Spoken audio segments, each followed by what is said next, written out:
Cigarette पीना शौक है मेरा, आदत नहीं। ये जज्बात जगाती है तभी तो पीता हूँ।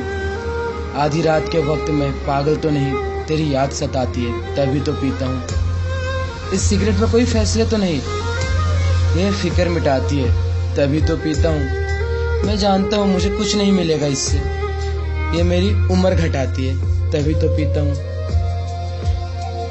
मैंने मौत से जाकर कहा कि तू थोड़े दिन टल जा। मौत ने कहा तेरी किसी को जरूरत नहीं, तू चला।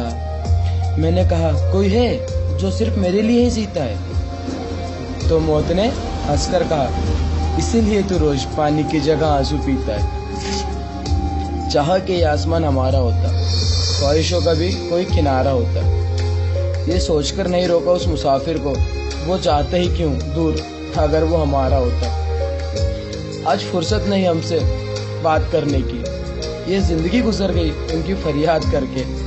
वो आए हमारी मौत पे तो कह देना अभी सोया है तुमको याद करके।